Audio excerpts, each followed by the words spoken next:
Welcome everyone to the, Monday, September 29th Committee of the Whole for the Wilmette Park Board of Commissioners. May I have a roll call? Commissioner Duffy. Present. Commissioner Clark. Here. Commissioner Vogel. Here. Commissioner Murdoch. Here. Commissioner Leahy. Here. Commissioner Free. Here. We have a quorum. Communications and correspondence. There were quite a number in the packet. I know one was sent today, which will be in the board meetings packet. Are there any other communications or correspondences to note? Just what was in the packet for me. Okay. Moving on to 3.0, public comments and recognition of visitors. I would like to call to order the Wilmette. I already did that, excuse me. If you plan to address the board tonight, we ask that you please come up to the front of the room. Each speaker will have up to 3 minutes. We will notify you when you have 1 minute remaining. 30 seconds remaining, and when you're out of time by holding up a sign and giving a verbal cue. Everything said during the meeting is recorded. Please note that the full policy for public comment is printed on page 3 of the meeting packet and explains procedures the board adheres to in order to maintain a respectful and efficient meeting. The purpose of public comment is for the public to share their comments and or concerns with the board. Due to time constraints, there is not time for dialogue. When possible, the board will address questions at the end of the meeting. If you have a specific question that is not addressed, please email the executive director. I'd like to remind everyone that we are a community of neighbors, and as such, we want our meetings to be as civil and courteous as possible. With that being said, thank you. I have one name on our sign-up sheet. May I have a show of hands if there are others who have come to for public comment? Okay, Alan, please. Yeah, thank you. I'm already sent the letter that showed up today. It's not getting over to the board packet until next week. Sorry for the late letter.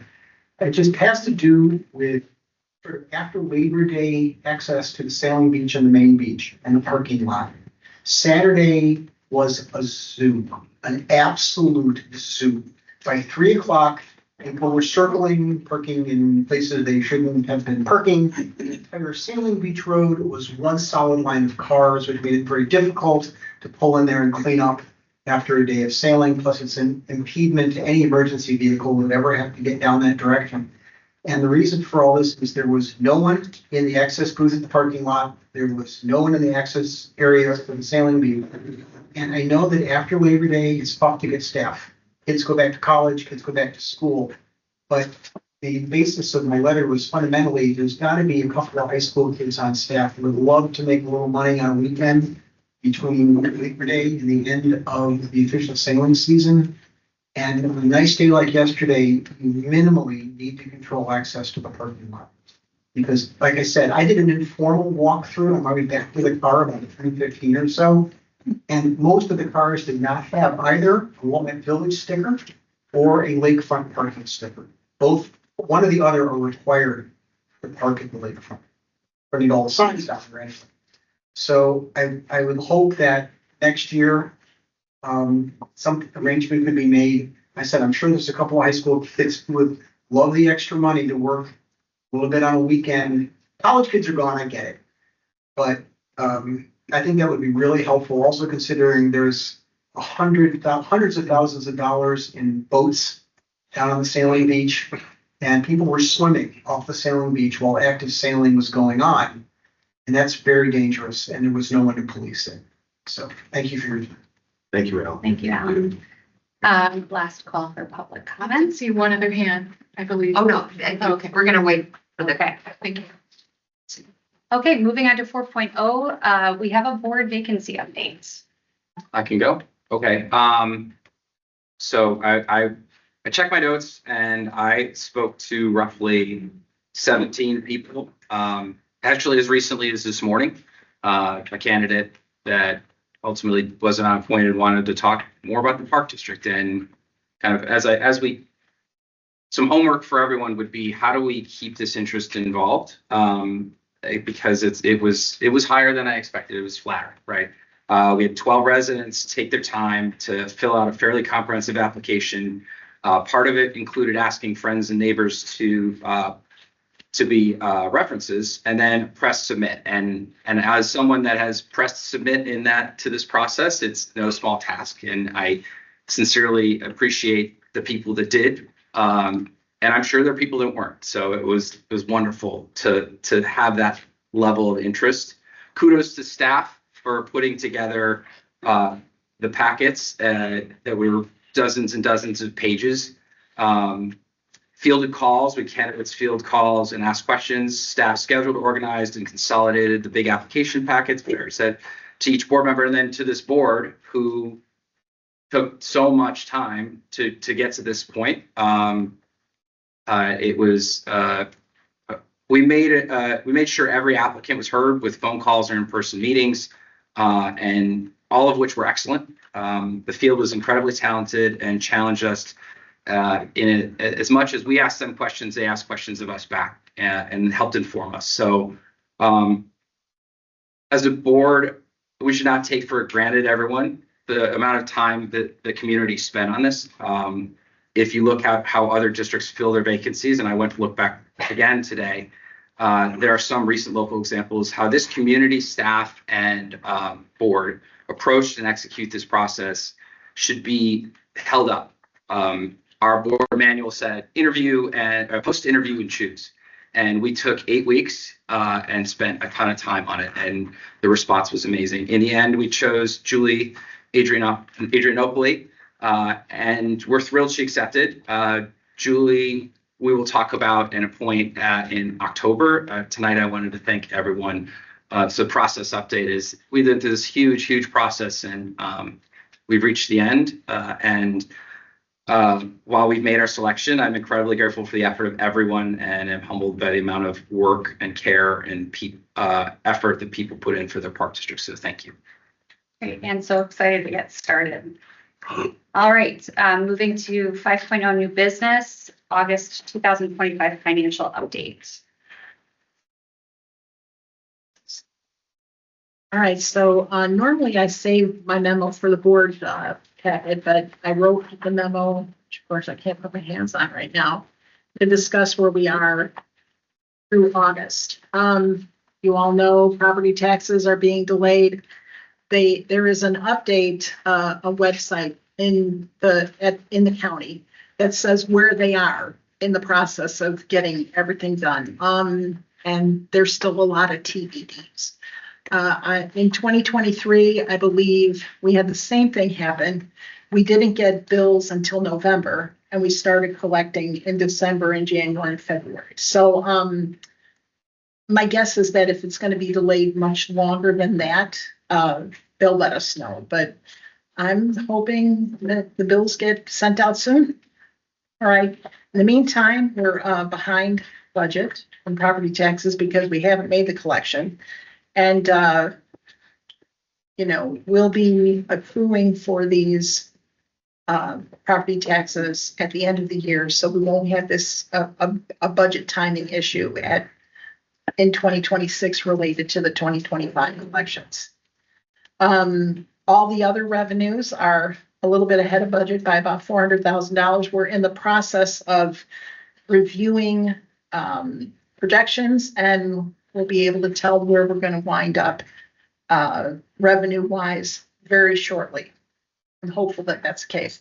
Miscellaneous income is over budget by about $555,000. I have a detail of what's making up all of that. You'll see where we are. Interest income is going to be way over budget this year.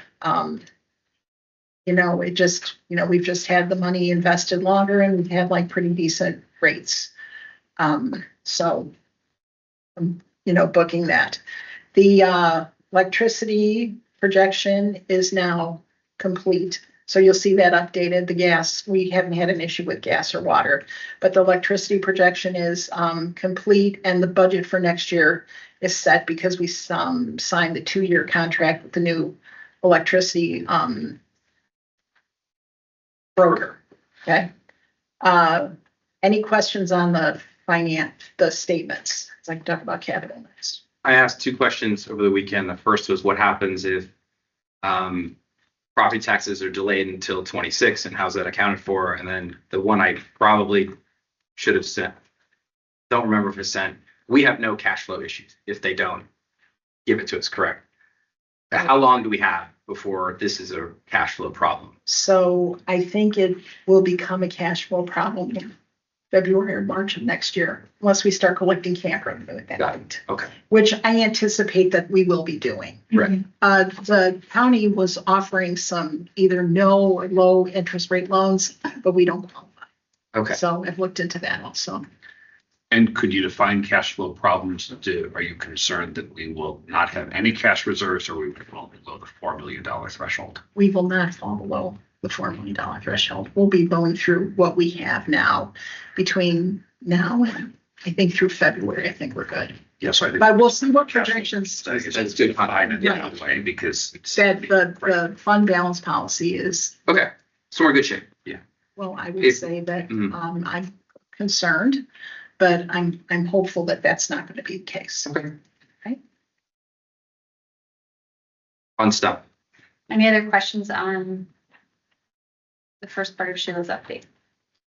Okay, should we move to capital? Okay, and then capital, we're trailing budget by that million that seems to be following us. We're wrapping up at the lakefront, so hopefully those invoices are gonna be processed shortly. I did do a summary though of where we are, the projects in total. So, 66 projects in total, 7 have been added since the beginning of the year. 8 are ongoing, 23 are complete, 3 are moving to 2026, and I'm waiting on invoices for 1 as of 8/31. I'm not expecting that we're not gonna spend this capital either, so, we'll keep all of that in consideration. Any final questions for Sheila? So we're at the end of September. I gotta believe from 8/31 to now, can you project, did you look at what invoices we received already? Like, Yeah, well, especially some of the big stuff? Related to the lakefront, we have not received Nothing. much in September, Wow. so we're Okay. waiting to see. But those should be coming shortly, Those are because the I'm, ones that I'm yeah. curious about. Awesome, thank you. Kind of a question, I should ask earlier, when's the donations of 26,000, are those the donations to the scholarship fund? Is it, what? Yeah, so we have a memorial tree, Yeah, activity that's going on. That has been related to the donations to the scholarship fund after we cover our expenses. They were not budgeted for last year, but they will be budgeted for this year. So, again, it's hard to guess how much we're gonna be doing in memorial benches and trees. But a little, it's not unreasonable to put something out on the books. and I guess I'm gonna ask also about the ticket revenue share, that's $18.04, or 40 cents, I guess. There's 18 grand, It's 18.4 grand. Yeah, sorry. So it was 18 grand our revenue share of it. Is that,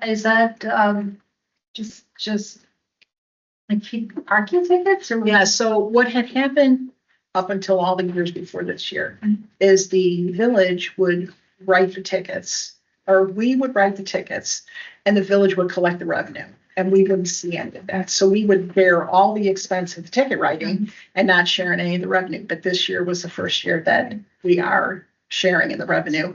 And I would anticipate that's going to be the case going forward. Last year was the first year we did.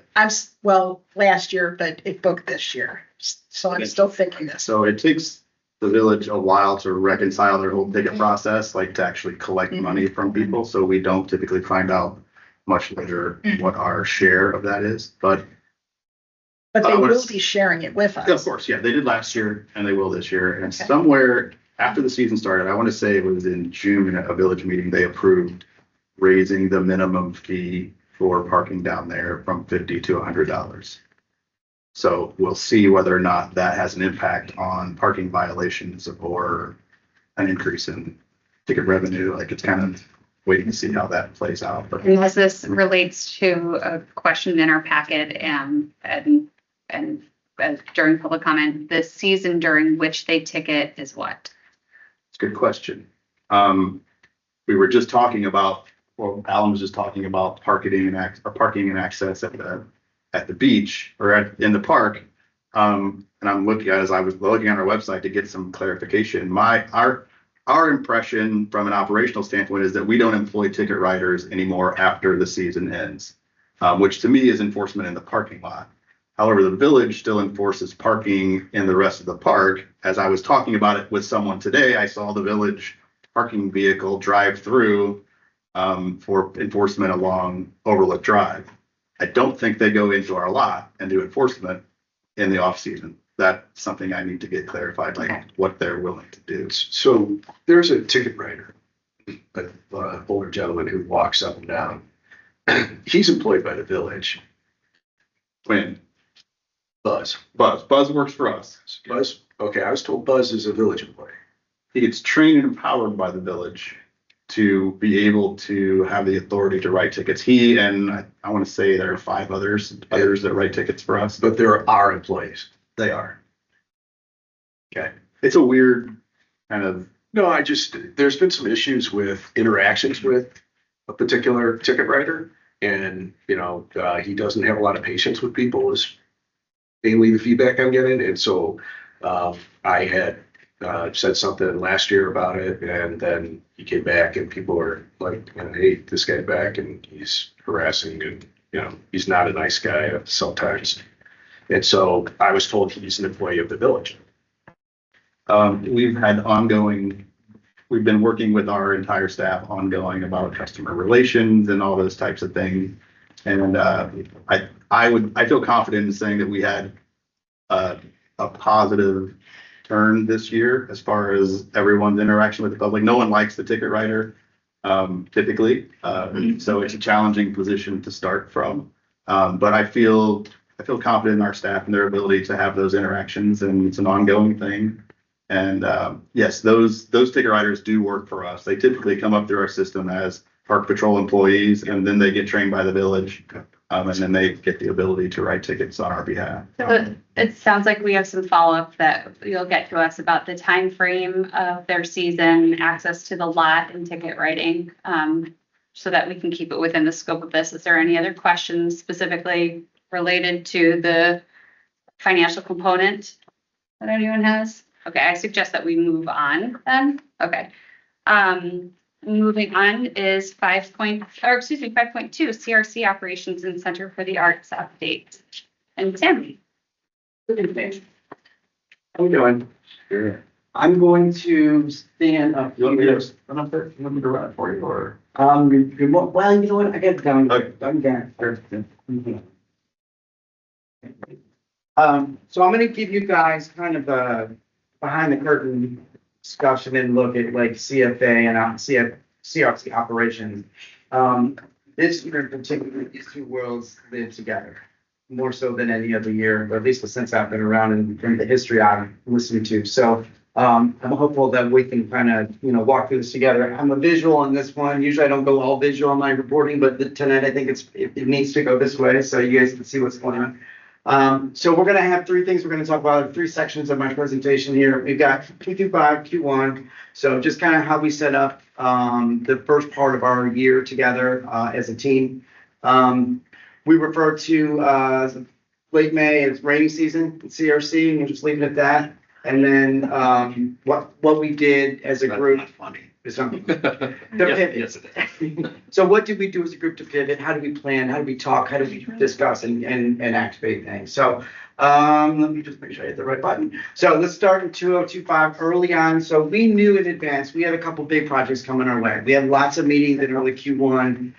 Hibbert Park, we understood, was going to get taken apart in many different ways. You're kind of getting a look at some things that happened later on, like early Q2, late Q1, but just to give you context, this one was taken, this was our tennis court, basically right as it was getting kind of demolished and ripped up. So we knew that we were going to have to talk about traffic patterns. We knew we were going to have to talk about safety for children in the summer camp time. We knew that we were going to have to talk about our partners in the baseball fields, about how we're going to navigate that. We wanted to close one and keep the other one open, so we had to talk with our people about those things. Tennis court, this is another shot real quick of the tennis court getting dumped up. This was, I think this might have been in April, maybe. This is the North Field, so the baseball diamond. This is like day 1 or day 2 of them kind of starting to do demo and what was all involved. And then eventually we knew, and this shot was a little bit later, so eventually tennis was going to turn into pickleball. And we knew that was coming, and so we were prepped for that. The other project we have our solar panel project, which we are darn close to wrapping this one up. So these are shots after everything started, but we also knew that this was going to be a bit bigger of a challenge for us because they were very active on our property. So we needed to talk about things like traffic control. Where are your pick zones? How are you going to access our rooftops? All of those things. Worked really close with our ops team, worked really close with West Park in terms of getting everything situated for this and ready to go in advance. Another shot of the panels as they are today.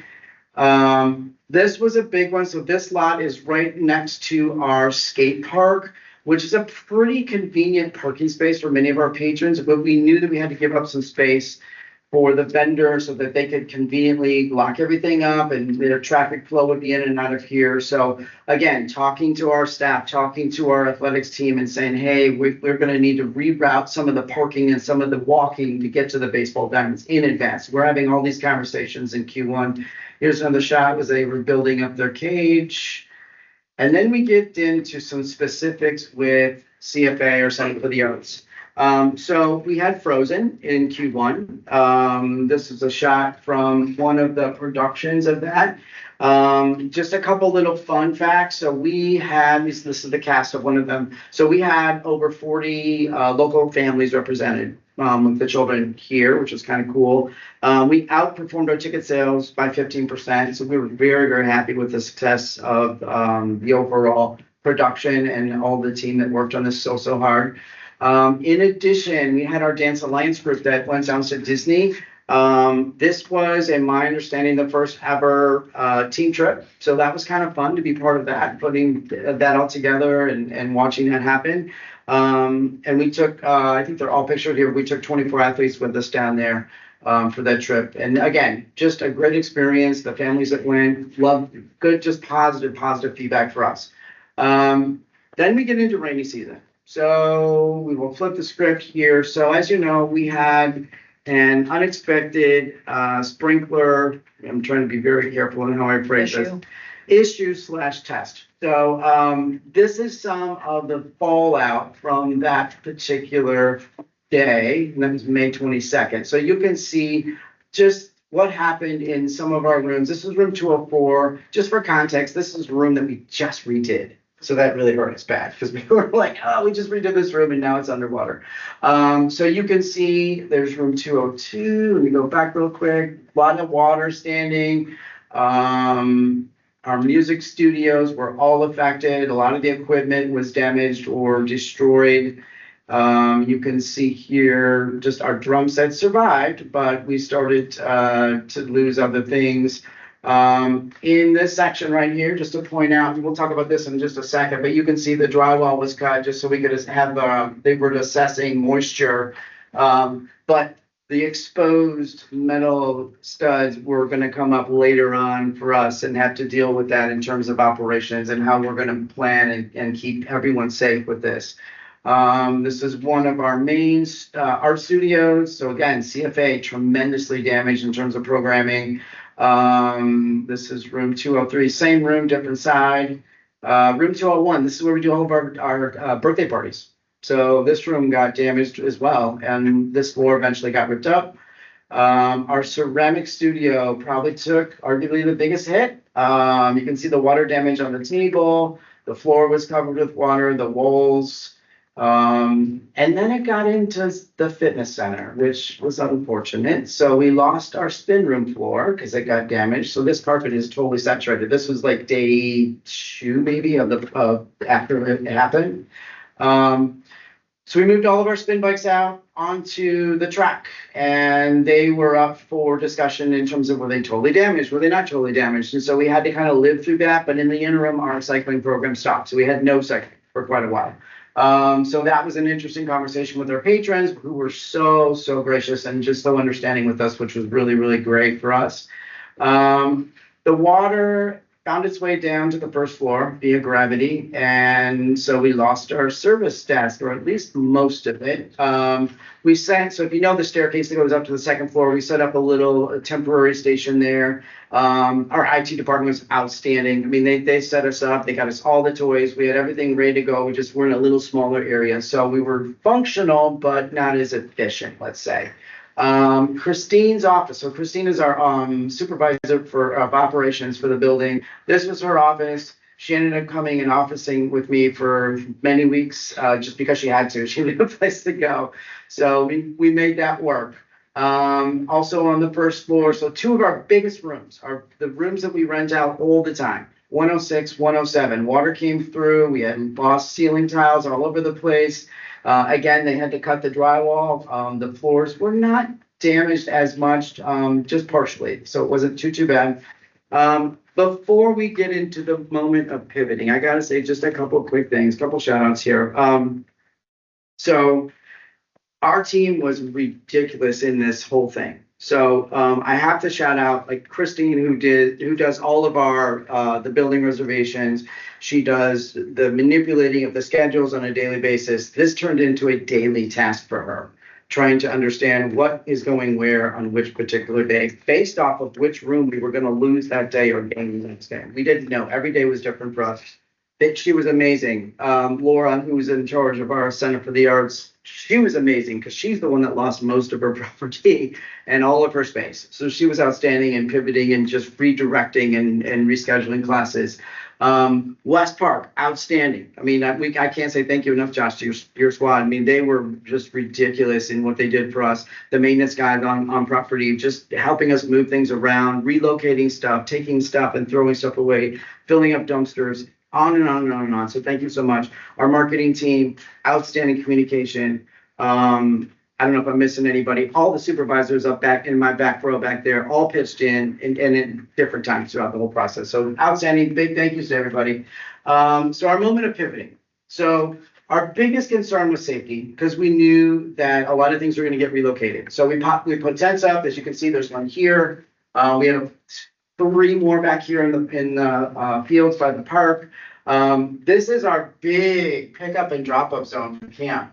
So now we've got, with the project that's going on, we knew that we've got big delivery vehicles coming all the time. So we had to be very, very careful. We were out there as an operations team every single day of the summer, helping direct traffic, making sure kids were safe. So I'm super proud of those guys. They've made it work. Safety for our patrons. So a lot of the sidewalks were blocked off because we had pick zones, which is where the vendors that were coming in, the contractors were like loading things to get up onto the roof for the solar panel project. So we had to be sure, and this was like, we blocked this off and then the cars moved and then we coned it off. But this was right before that. So we had to make sure that those areas was clear all the time, just because we knew also that kids were going to need to use this to access the parks for summer camp. So we were like, how's that going to go? The installation of corrugated plastic boards. So we talked about the exposed metal studs. So in order for us to kind of regroup, we were needing to cover up the access points in case little kids got interested and curious and tried to get underneath, or maybe a small adult would try and get underneath and crawl in from room to room or cut themselves or get too close. So we came up with this idea where we were going to cover all this up with corrugated boards. We zip tied everything. And I'll give you a quick shot of what it looked like in a final project. So it's not terrible. And it's weird that I'm actually saying that we're actually good with it now, but it works. So we were able to bring back a lot of classes and a lot of programming when we weren't able to run anything for quite a while. Our spin studio. So we lost the carpet. We purchased some temporary carpeting that we laid down. We seamed it. So the ops guys were really good with doing this. And then we were able to bring cycling back once we got our bikes back. So that was outstanding. We were able to communicate that out. Again, marketing was huge in talking about a reopening of our spin studio. So that was kind of nice too. In Studio A, this is where we do all of our classes that are not cycle classes. So the wood floor is supposed to go all the way to the mirror. So we lost half of it because they determined that half of it was destroyed or damaged by water.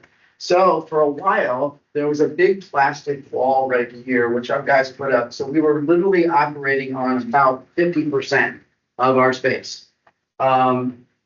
That didn't do so well for like all of our classes because we've got classes that are big and we fill this room up on a daily basis for many of the classes. So we found some old rubber flooring up in the attic.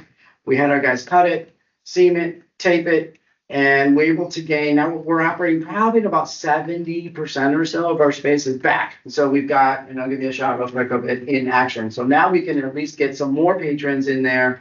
We have ideas about how we might go all the way, but we're kind of on the fence with if we're going to extend that out any farther. Our private music studios, so we've lost them both, but we ended up redoing, and once we added the corrugated boards, dried everything out, got all the nasty stuff out of there, we were able to bring back drum lessons. So this was version 2 of this studio. There will be a version 3 in just a second. This room, so this is our ceramic studio, and if you know ceramics, you know we've got the wheels, and you know that we can't just move those things around. They're heavy, they're bulky, once they're in place, and we couldn't give up a room every day for classes that might happen only 2 or 3 hours. That just didn't make good business sense. So what we did eventually when we got the green light is we installed this tarp. We cut out for electrical. We wanted to protect this drywall because this drywall was now exposed, so we didn't want to get the spill off from the wheels on it. We taped everything down for safety, and then we brought the wheels back in, and oops, my bad, sorry. Just a closer shot, and then we were able to set it back up. So it's not pretty, but it's functional, and that was all we wanted. It's functional and safe. So we were able to get going with that. That was wonderful. This is room 204. This room here, believe it or not, this floor was not damaged, so the floor got to stay. We'll bring the walls back and the ceiling panels and the paint and all that stuff will come down the road. 202, again, we bought carpet and we put this in temporarily. We're able to bring this room back online. And then we get down to our lobby in the first floor. So this is unrecognizable from what it normally looks like because of everything that's going on. But we've tried to make this as welcoming as we could. I felt like we were putting lipstick on a pig with this one, but it was like, we made it work. So we just kept going with it. It was fine. And then we will jump here. And the good news is, so we pulled summer camp together. We had all of our camps. Everything worked out fine. We had no injuries or no safety concerns with the children on our property. And so that was a big win for our staff. We met time and time again talking about safety, especially with everything that's going on. So good job on them. And then the very latest update. So these are very recent pictures. So this is our early childhood park. So we've got a gigantic Caterpillar that's coming in. I watched them unload this thing. This thing was super heavy. I thought that whole thing was going to topple. It was so big. So we've got this stuff in place. We're not quite ready to go yet, but we're close. This is Northfield, finishing touches. Last couple things they did were sidewalks and grass. So this was that. This was right after that. So this is where now they've put in the sod. They've got it all roped off so we don't have a lot of foot traffic on it. But at least it's functional and it's safe. So that was our main concern. And now we have, well, before that, pickleball. This is ready to go minus a couple last minute punch items. We got a couple things that are just waiting up. But aside from that, we're ready to go and it's gorgeous. And then Eastfield just started. I took this picture this morning. So this just happened in the last week. They've started on Eastfield. So now we flipped it, and all the games are all in Northfield, which is now we're back in action on Northfield, which is really good. And that's my last slide. This is version 3 of our music studio. So we have once again moved it. We figured out that sound from spin and sound from drum lessons at the same time don't go together so well. So we have moved these a little bit farther apart, trying not to disrupt all the other classes that we have going on. And this is their new home, at least for now. And last but not least, we're still smiling. So good on our team.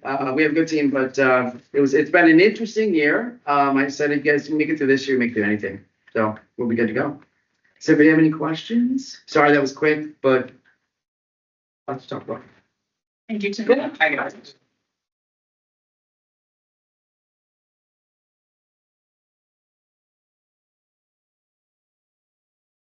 I'm gonna turn the lights on. Oh, sorry. All right. That was a great update. Thank you. Moving on to 5.3 Wallace Bowl update. All right, that's me. Okay, so we have our friends here from the foundation and thank you for coming. And so just a little history on this.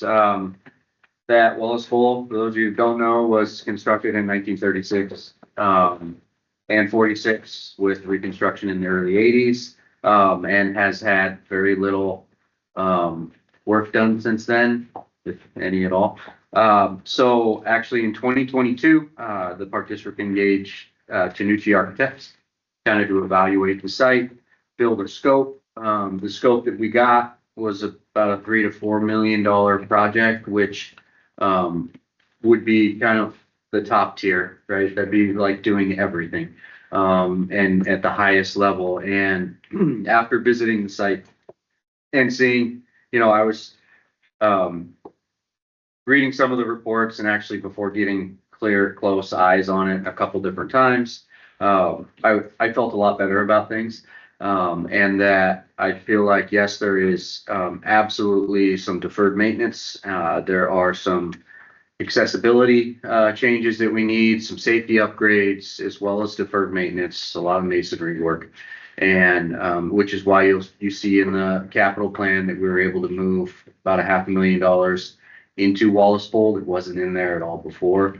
And I think that just shows, how important it is to the agency, and I know to the community and to our partners who are also trying to find ways to help bring more funding so that we can address more. My plan with this funding in the next 2 years, obviously we have a pretty challenging capital plan, especially 26 and 27. So we have a larger number in 28, and we'll spend, the next 6-ish months or so, early part of next year, building out some clear scope items that we can take not only to the community, but that we can look at addressing, and we'll bring those to the board based off of priorities in the short term.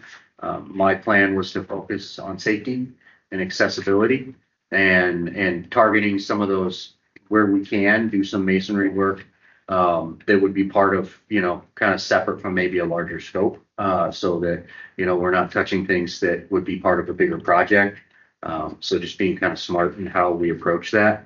And really that's kind of my 10,000 foot level of where we're at with Wallace Bowl, and making sure that we are good stewards of that important asset moving forward. And really happy that, we're able to get money into capital so that we can address some of the must do things now. Again, some of this is accessibility, and that's really important to upgrade. And I think that we can also leverage that fund, a separate fund for that we're levying on the special rec side. So that will afford us a little different bucket to help address and bring accessibility forward there. Does anybody have any questions? Any comments? On the special rec fund, are we thinking this year or next? Well, I have to meet with Josh and see what we have. Obviously we have the transition plan that's, got thousands of items probably in it, but a lot of it is, it's just balancing greatest need. And, we only have one Wallace Bowl, so I'm hoping to be able to pull some money next year to help at least start addressing some of that. That would be ideal.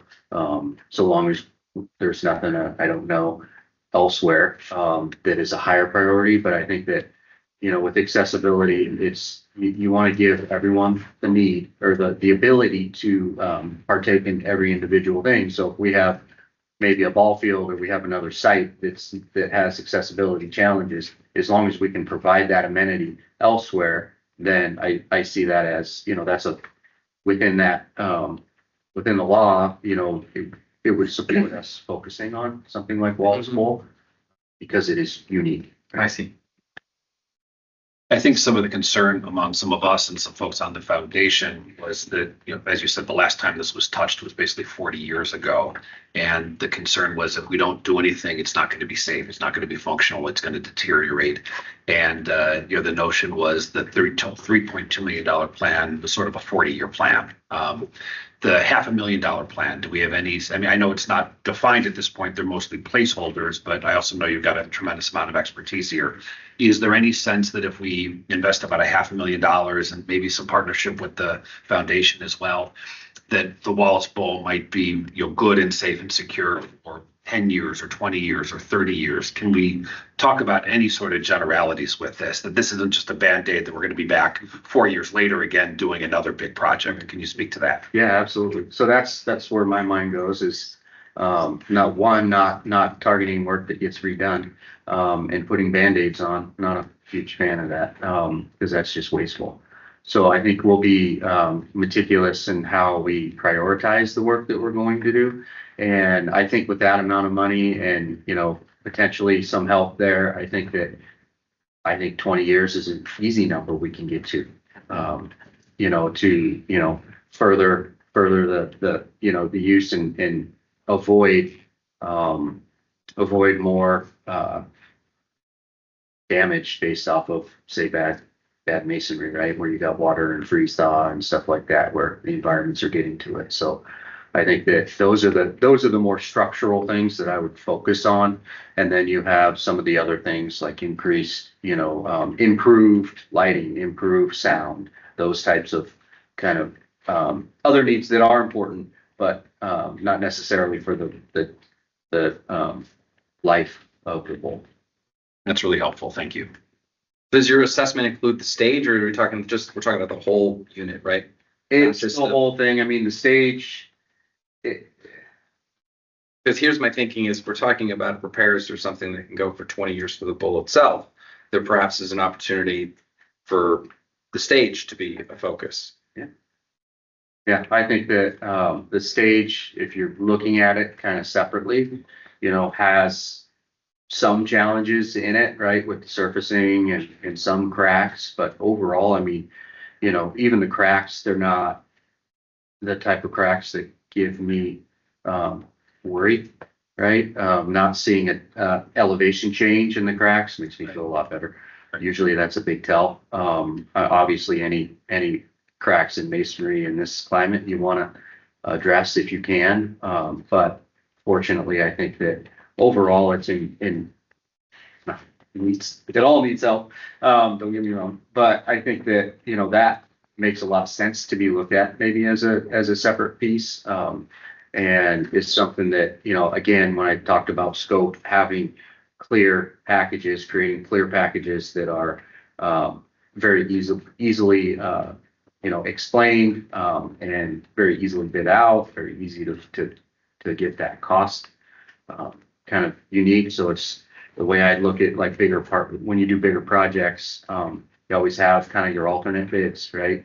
And depending on what your budget is, you're better off getting a public bid, right, for those alternates. And then you can kind of pick and choose, what you have, but then you'll have that real cost. And I think that's really important. And I guess one last question, we know how busy Josh's staff is, but the 50,000 in 26 and then in 27, do you contemplate all of that being outsourced? You're going to try to do any of it internally? Any thoughts about that at this point? I would like to do as much internally as possible, based off of the skills of the staff, right? So that'll be, obviously the money goes further when we can do it in-house and take advantage of, certain times of the year and things like that. So we definitely will be approaching it that way. We've even talked about the benches, is that something we can start chipping away at and have a plan so that it looks good and it looks how it should be as we go through. Those are things that we're thinking about, trying to see if, there's a way for us to save, right? And the whole point is to stretch it as best we can. Thank you. Yeah, and I appreciate taking a fresh look at the scope and identifying what could be parceled out separately. There's certainly many different ways to help improve Wallace Bowl, and if we can find a better way, I'm all for it. Any other comments? The theme of tonight's meeting seems to be deferred revenue, or excuse me, deferred maintenance. And I think this is an example where looking through, and if schedule allows to stay through our capital conversation, we have so much to tackle. And first, I'd like to say it's so helpful having a fresh perspective in yours with your experience to help guide us in this. And I really appreciate the recommendation of staff. This is what we lean on you for. And I just want to reiterate the importance of our foundation in tackling this. I mean, you are our fundraising arm. We couldn't do this without you. And I think that you've helped bring this into the conversation likely sooner than it would have been because of all that we have to do. So thank you for being here. Thank you for taking an interest. And given all that we have ahead, we hope to work arm in arm with you because we need your support. So thank you for being here too. Okay, I believe we can move on to our schedule. 5.4.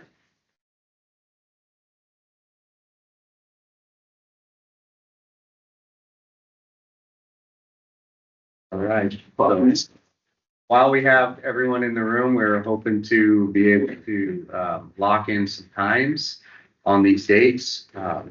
You'll see we have an additional capital meeting on November 12th. That is if necessary. It's something that we just wanted to kind of put as a placeholder. And then, for the October 13th as a 5:30 potential start, there's a lot to get through in that time frame. And so if the board feels comfortable with that time and that works, I think that would be great. And then we were trying to hold close on the other meetings to more regular times, just for consistency with the community and everyone involved. 13th is Columbus Day. Is that an issue? Indigenous People Day, Columbus Day. I can't remember what's what holiday wise. Are we all working that day? Yeah. Okay. And then 5:30 is earlier than normal, but given the circumstance, Sarah's going to kill me anyway. Yeah, usually that October 27th meeting is a pretty big meeting. If we could look at starting that earlier potentially as well, it's worth looking at. That'd be in here, right? Recognizing we'll come up against the 7:30. So that would allow us potentially up to 2 hours Yeah. for the financial. No, I get it. That's fine. I am of the belief that if we cannot use the if necessary, we're in good shape. I do not want to anticipate using those because it's not only is it an off day for us, it's an off day for staff. And so hauling everyone on a Wednesday, if we start at 5:30 on the 13th, and we perhaps commit to start at 5:30 on the 27th, we should be able to. I'd like to think we'd be able to not use the if necessaries, or at least have at least one ready to go. My preference would be to start earlier over adding a meeting for sure. That's what I for sure. Yeah. Yep. Do you think 5:30 on the 10th? Well, And if necessary, but this 27th as a 10th potentially, right? But the Yeah. 10th is Well, that's the capital. that's capital, and that 10th is before the board meeting. Yes. Is there anything preventing us from meeting on October 20th, The 20th is the Monday in between the two? that's Thanksgiving week. No, Oh, this is October. October. Oh, October 20. So we have October 13 and 27. can we float that internally on an email so I can check at home with the boss lady? Been there, done that. We're trying times. Dates are definitely, I think, always for everyone's schedule, likely preferred over a different day of the week, right? Mondays, I would rather do Wednesdays than Mondays, but we always have to accept Mondays, so Mondays just suck. Right. Okay, so we're talking about the 13th, So 13th at 5:30, 27th at 5:30, 7th at Potentially the 10th at 5:30. potentially the 10th at 5:30. And then we'll see what happens, right? We can always modify those back if we're rolling along. How's that feel, team? I think that this is always the tough time of year, and I don't love long meetings, and I don't love stressful situations where we're pinched, but I do think with the opportunity to have the 12th and the 3rd available, we can make some reasonable judgments on those days if we're kind of strung out or if we have more questions.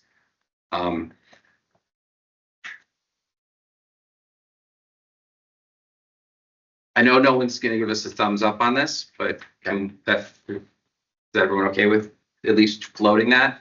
And if one person's late on one day, like life happens, right? So, or if one person's late on 2 days, like let's get in the flow here where it's not lock yourselves to the desk to get this done. If we trust each other, that 6 people are there, we can do it. Mhm. So let's put that on the calendar and see what happens. Thank you.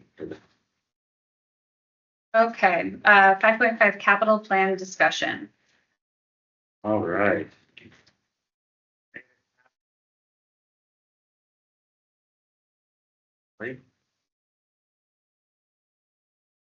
We ended up on parks. And so just a reminder that, Does anyone need one? No? just a reminder that we had some staff notes from that last meeting. Patrick shared his thoughts. And the one you have in front of you should have what we've tried to capture in the first meeting. We definitely have some time here. That's the good part of getting through this a little earlier so that you can let it sink in, and then if you have other questions, let us know. The plan is to go through the remainder tonight, and gather whatever feedback we get. And then, we will start, if there's any other questions, please email me those questions and we'll get those addressed, and I'll update the whole board on any of those questions that you have, so that everyone's got the same. So we ended on Parks Department. All field groomer. There should be a highlighted one that says start here on 9/29.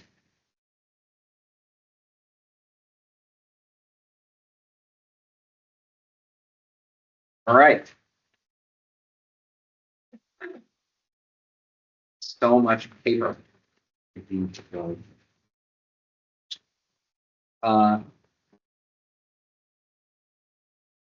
Commissioner Frazier. Commissioner Global was running the capital before. Yeah, going I through it. would Google to take the lead on the Sure, conversation. happy to. Okay, so let's dive in. Who would like to discuss an item on this page? So I do have a question about Seal Coat parking lots. It's about 1, 2, 3, 4, 5, 6, 7 down. 26, 27, you have dollars, and then 28 you skip, and then 29. Was that an intentional skip? Yeah, that's Josh. Are those in-house? I know we've done some in-house already. This steel coating. This would be having a third party. This is. Yeah. They're okay. They're bigger. Yeah. Yeah, they're bigger. Yeah. So you don't have anything in 28, are we not seal coating in 28? Well, we shouldn't have to do all of them. Yeah, this should get everything wrapped up. It lasts 3 years. 3 years. Yeah. Yeah. All right. It just looked, And that'll buy us Skip 65. 5-ish years. So. but, yeah, go ahead, sorry. No, it's just, how often do you meet with seal coat? It's on the winters, how much salt would be. Yeah. Salt's brutal. It really is. And it's a fraction of the cost if you let it degrade. It is. You're absolutely right. Yeah. It's one of those things you want to spend money on. Yeah. Very, very, very true. Non-operational Green Bay Trail, $150,000, general maintenance and upkeep. So important, Green Bay Trail is ours from, Cecilia, Elmwood Elmwood. to the whatever. Train station. To Kenilworth? To Kenilworth. Right. Yep. Yeah. the Okay. county, yeah. And Well, there's also that section between Forest and Elmwood. question I had is this the parks? Because it's Green Bay Trail is listed as a park for us. Or is it the asphalt itself, or what is this? Yeah, what is the $150,000? Yeah. Go ahead. They've back and forth. And this was in 26 or? Yes. Yes. And then got 27, I got it. 27. It was in 26, Right. So tell us about it. So that is to upkeep that area. There's it's not the park. It's the There's some path for it. Isn't it a gravel path? Or is it asphalt? It's It's asphalt. Okay. Okay. So staff is working to try to see if there's a grant opportunity, which is why we pushed it out a year. Okay. So Roads that to we can, trails or something like that. we can see it. Yeah. Yeah, typically there is, there tends to be pretty good grant money out there for trail. And so any, especially connecting like trails are very sought after. So that is something the staff's actively working on.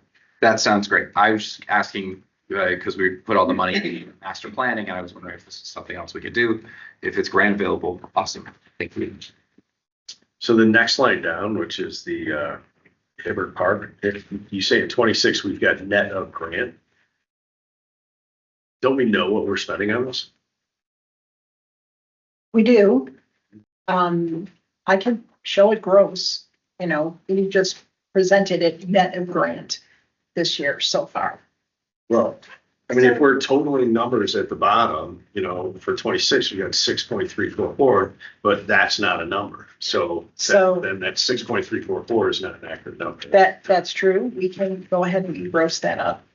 I mean, there's no amount in 26. That's just a note concerning 25. No, he's saying that there's remainder another 600 that we need to Right, add to that for 15. right. There's gonna be some spending out of our pocket in 26. We roughly know what that's gonna be at this point, so might as well have a number there. So that we know that the bottom line number is a little bit more accurate. But okay, I agree with you. I totally agree with you. Moving on. So West Park, we have a major workout. That's program it. in the long term.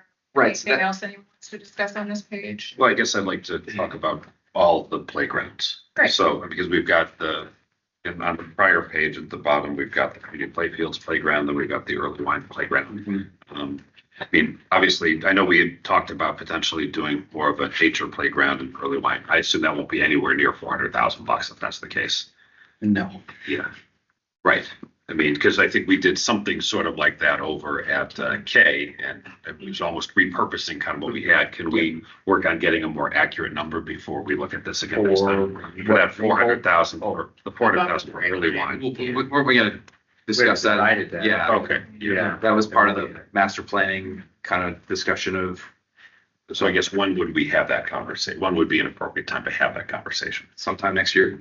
Yeah. Oh, I Yeah. mean, And I had asked the question about us taking a look at our just year over year and taking a look at usage impacting that cycle too. Yeah, that's definitely something, it won't be, the cycle of playgrounds will be based off of, of the years, so it'll be based off of staff reviewing them, right? And looking at how much we're spending on broken parts, it's a pretty good outlier, but staff that inspects them, certified playground safety inspectors that we have on staff, they are reviewing them daily as well as, our team making sure that we should be getting the most life out of them. Playgrounds are very safe and sensitive, right? So we're definitely mindful, of course, of that. But depending on the usage, right, some of those playgrounds can last many years. Especially the way certain manufacturers are a little better than others that, we'd want to make sure we specify so that we get more life out of them. So Is that something that should be done prior to plugging them into our capital plan? Yeah, I have a question like Maple Park. I mean, I'm curious what needs to be done to Maple Park since that was just replaced like a year ago. And then also, if there's more, why is it 15,000 enough? Yeah. It's like that's a very low number. Yeah, sorry. So at Maple Park, that is there's some old playground equipment over by the tennis courts. Is that even playground? Yeah, right, it was when it was installed. But so our intent, so our intent was that would lend itself great to a nice nature play area. So we took That's $185,000 out of the budget before we brought it down to 15. And we'll work with, our designer in-house as well as, our parks team to create a nice little nature play area, which will be Much better idea. a really- What exists, or what are you Yeah. existing? it'll be a really nice complement to all that equipment that was put in there and provide, especially for some of those kids that have that, some sensory issues, get overloaded. It's a nice kind of off to the side space where they can, interact with nature differently. I think it'll play out really, really well.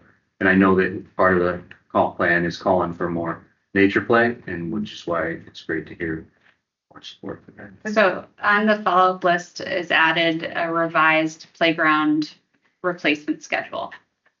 Okay.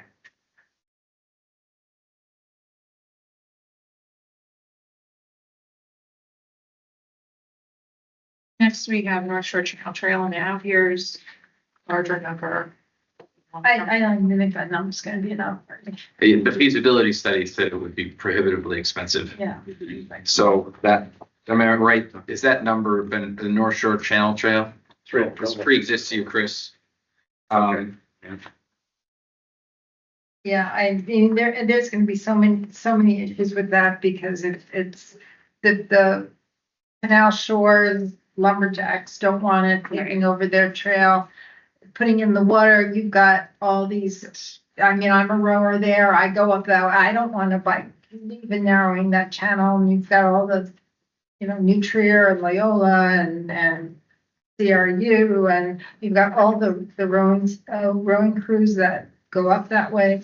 I just don't see how that's really gonna get that. So we're pulling it.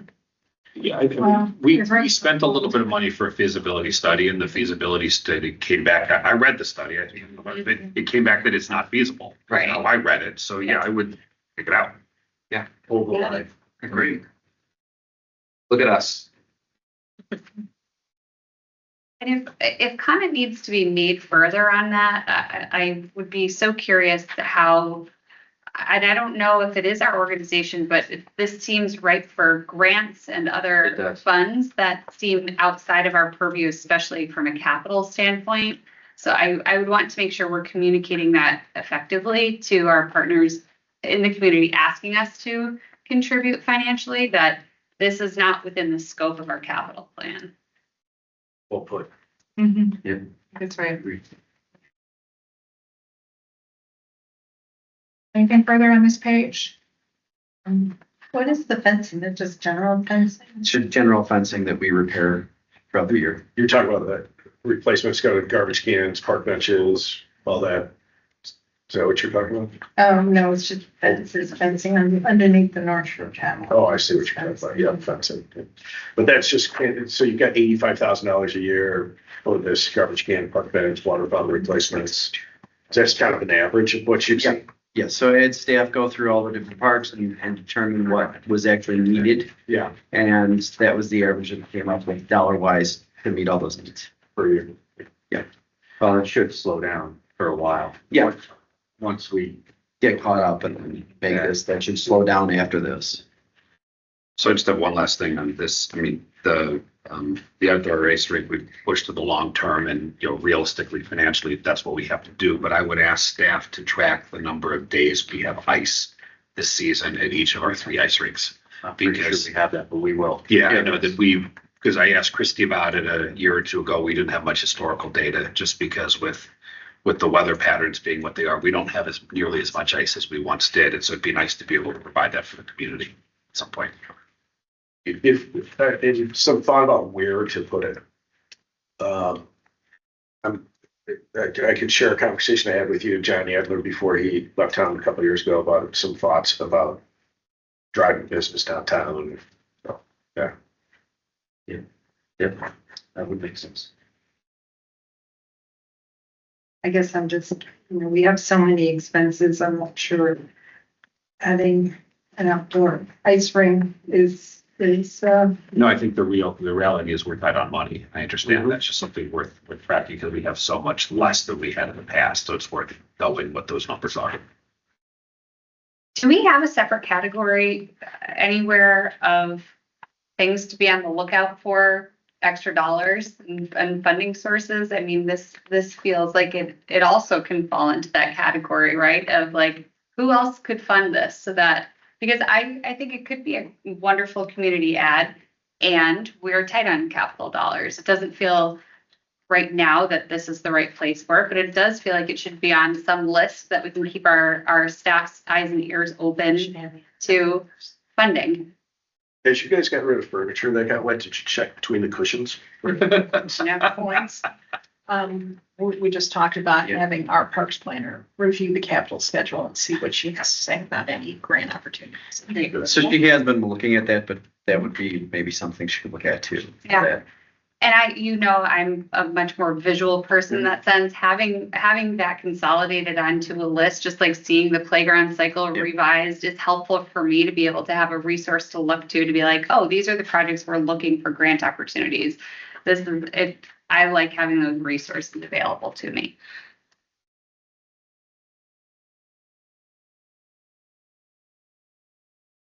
Because otherwise I only think of it once a year, honestly. Sure. Moving on, a couple highlights on this page, we've got batting cages, a little further down, we have the replacement of the park benches, garbage can, et cetera. Tennis court renovation. Any comments on those bigger ticket items? I guess the batting cages, my only question would be, are they unsafe? Because I know we've redone the batting cages and, so I mean, if that's the case, why do we have them 2 years out? Not more of a long-term thing then.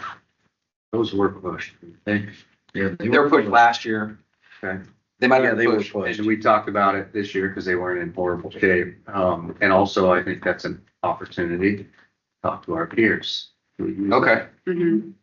so it's out of 7, or is it, this is the right place for it? 27 or something. Yeah. Well, maybe just leave it here until we have this conversation with peers and see. Another item to put on that list. The future wish list. You know, jumping down to the chipper So truck. what, was it pushed to 28 or was it left in I 27? heard left it. It's in 27. Until we have four in Okay. years. That safe. Yeah. Okay.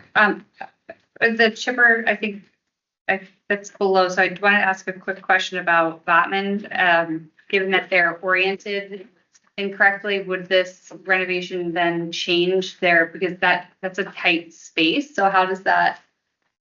Yeah, I keep How's that hearing that those were the tennis courts that weren't properly Mm-hmm. aligned before. What does Jason have to say about it, or what's the plan there, or is this lipstick on a pig for $500,000?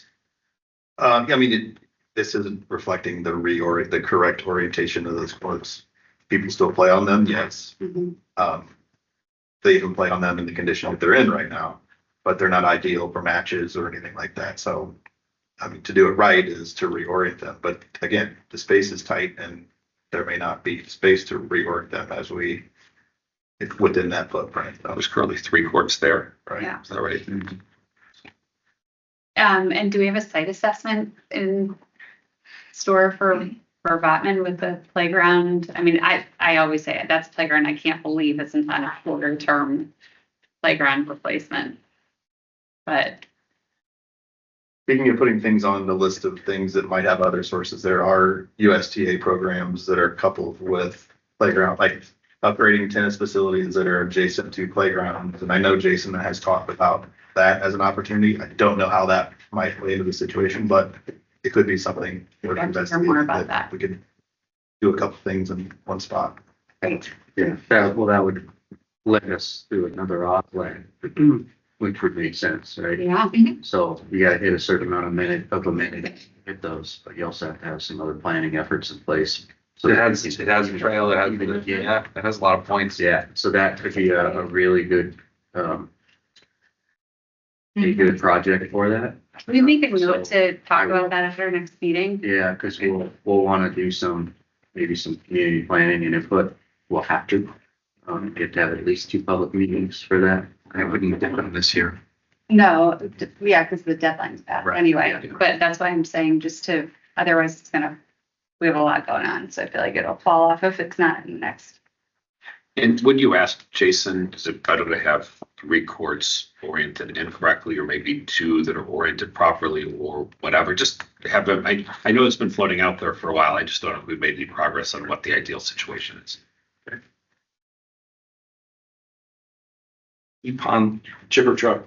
Yeah, chipper truck. So this, and there's a couple other vehicles on this sheet, one of the things Director Lundgren and I were talking about earlier was, is there an opportunity to pool our purchasing on items that might be purchased across the village and the park district? Not that we would share the funds, but we would benefit from group purchasing. And so whether it's that or any number of other things, let's, we're safe.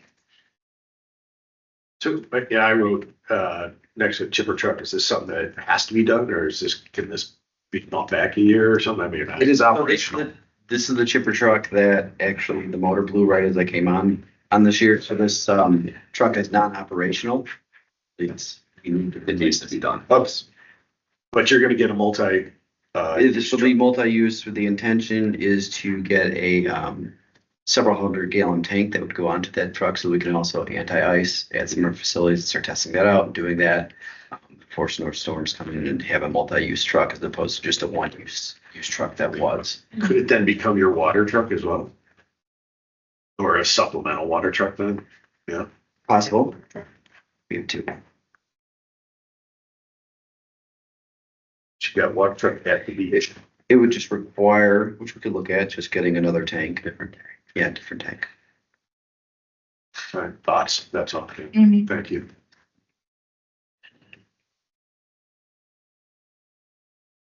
Yeah, I wrote on truck 12, all of this, 27. Yeah, you guys are getting my mantra already. I mean, can we kick things down the road? Can we get closer to using them up before we replace them? Yeah, that's just my thoughts. So just so you know, we did have, staff and I did review all the trucks that are on this Yeah. and went by year, not just, we looked at it holistically. What's the age, condition? Yeah. Major repairs we've done recently on those vehicles, and that's where we place these in within those years. I will get rid of my question mark next to that. And I don't see any money for the K Park liner. Does that mean that we don't? Coming up, remember that was 2019 when we. Right, so I was wondering what was going on with that, because I know we did some work and, I mean, it wasn't, So- it was a huge number for it. We got It's- something done for less money. So I just recently got the quote, and it's a significant expenditure. And we're definitely gonna have to look at some, potential grant opportunities and stuff for that. It's How much water are we losing? Is it's it, over $350,000 to do that properly. What It's is one quote we got. what's the target for it? Next year, year after, year after? so fiscal 27? Did it say Let's FY go, yeah, it's 27? FY 27. Okay. So And we're looking to target Currently that. leaking and My question was about the level. It's just not the leaking, it's also the aerators, the pump features don't work, and then the stability of the shoring is starting to, gosh, I feel like we just did this. Yeah. Right, So there- can you give us the history of what was done, right, and what we spent on it at some point? Because Yeah. right, we talked about it not long ago. So we wanna- Next meeting would be fine. Yeah, We could understand. yeah. Yeah, I thought we saved the turtle. Yeah, we saved, Yeah. The mower the replacement. ducks were happy again. mower replacement. Yeah. Schedule dates for those for years. Okay. So I've got so you've got a water truck in here twice. It's, I've got it 1, 2, 3. It's the last lineup before Wilmette Golf. And then you also have it for the beach, like Parks Department and Beach, truck 21. There's 2 water trucks. There's 2 water Yeah. trucks. So, yeah, so maybe they can add one, switch into the tanks, the multi-use truck. Maybe that's a way to save a couple bucks, but tell if it's not. Yeah, as long as it works operation, then we do it. Yeah, When- yeah. Yeah, as long as it doesn't impact the operation like that, unless that truck is utilized. Right, at the same time for something else, right? Okay, thank you very much. We talked a little bit about turf replacement. I mean, I know it needs to be done. That's part of the deal. But I guess, I would like us to look at how we utilize that field. I mean, I think that, for example, we pay Wilmette Baseball to maintain our other fields. There's no maintenance that needs to be done there. But I guess the question is, do they need that field? I mean, I know historically baseball participation numbers were dropping and then they kind of kicked up after the Cubs won the World Series. My understanding they're dropping again. And, you know, if obviously they function without different age group, but 2 baseball parks at Thornwood and then without 2 at Hibbert and so on. Can they function without this? And then to the extent that, or way less time, are there revenue opportunities for us to rent that field out? Turf fields are in huge demand. I know from my time at North Shore Country Day, Winnetka makes hundreds and hundreds of thousands of dollars on their rental of their turf field. If we're spending $1.4 million, I'd like to recover that through some user fees to the extent that we can. It's As also, opposed to giving it away. it's not just baseball, Yeah, it's, it's mainly. Oh, it's not just baseball, of course. It's, but where are we giving it away as opposed to where there are opportunities to generate some revenue? Because it is our only turf field in town, and based on conversations over the last few years, it's probably going to be our only turf field in town. So, Another point, because you made the point about that Wilmette Baseball is paying maintaining the fields. At least before I was shared, like, wasn't it the agreement with Wilmette Baseball? They're not paying like any money. It's just like, it's basically the park. So maybe. but we're paying them. Yeah, exactly. We're paying them to run our house leagues and they do some striping and whatnot. But I think it's a relationship worth taking a look at for sure. Yes. So, mention to Chris, maybe just take another look at all those agreements. I plan, yeah. So, and for the turf field, there's like a test you do, would have to do in order to pass that test that declares if it is usable. There's a world where we fail that test at one point and this just has to be done. Yeah, it's called GMAX testing. It's, so if someone falls, kind of, stopping injury, resection, and things like that. We did do a recent test and we're in good shape. So it was in for next year and we pushed it out one more year. And potentially could make it for 28. Based off of my experience, I think it might be able to. But we'll definitely look at how we're using it. Turf is a premium, especially in this climate, Absolutely. You can count on practices, you can count on games. So, definitely something we can look at further. Yeah, at some point I'd love to see the schedule. How schools are, who has access to them, where it's open to the public, where it's not, where it's rented. I'd love to see that for sure.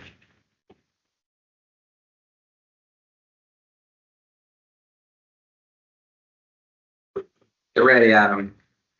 Right, coming to the golf. I do have a question. How many times do we have to do the paddle heats and liners? We did that 2 years ago. That was not all of them. And then some of the liners, the coating. Is this in the new courts?